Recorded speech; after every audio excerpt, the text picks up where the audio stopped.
long leaf, and they're almost symmetrical. They're not always, but some of them. Here's another. Let me pass these around for people to handle, and you can. So that one's really about the smallest I would pluck. Pluck it here, and it's a very gentle thing. Bend it, pull it. If it comes off easily, then you know you've made a good choice. If you have to yank it, then it's too hard to process.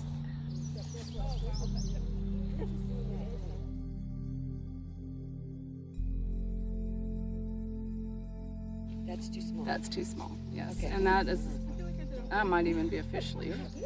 So let's see what's not too small. Okay, this is an interesting one. It's hardening off below the, but I can still pluck it. So that's about what I would pick. And this is a good example of one that is hardened off, and it's a much better example because it's tough. Doesn't break. So.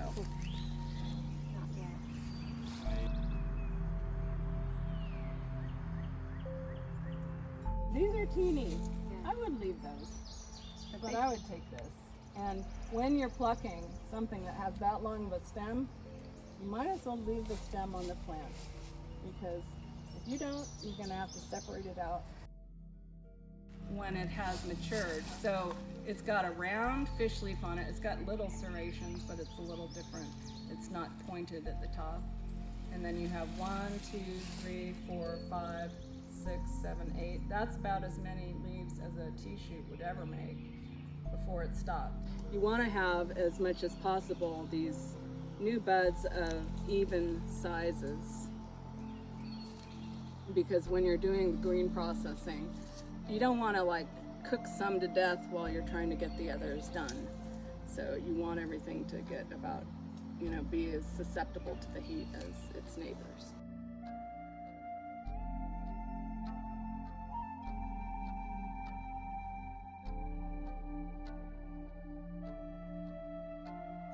In a green tea, when you massage it and roll it, they come out green or yellow, depending on which type you're making.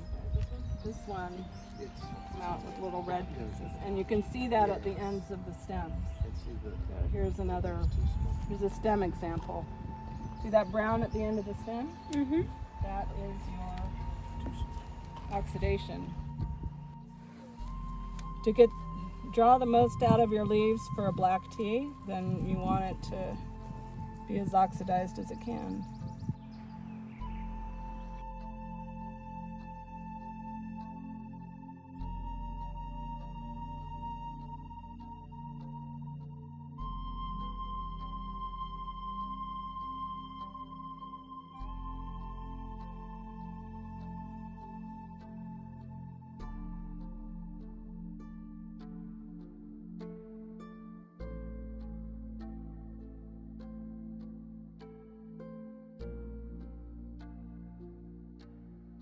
See, it's like doing this little slow boil. So I cooled down.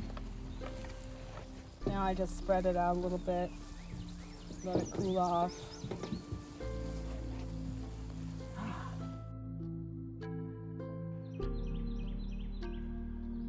So we're basically going to be turning it, and you can use the spatula too, but constantly just keeping it circulating. And I like to use my hands just so I can feel that the leaf is getting hot. When I do this myself at home, I use a higher temperature. But I don't want anybody to burn their hands. And it's going to begin, so I want to check back in on this every once in a while. So whoever wants to do it needs to kind of step up next to me and get ready, set, go, because we need to keep it from sitting on the bottom. I want it to be hot, and I want it to become sticky on my hand. It's looking different. It's looking different. Yeah. All right, that's good in there. So see how it's sticking to my hand? Yes. Ooh. Yeah.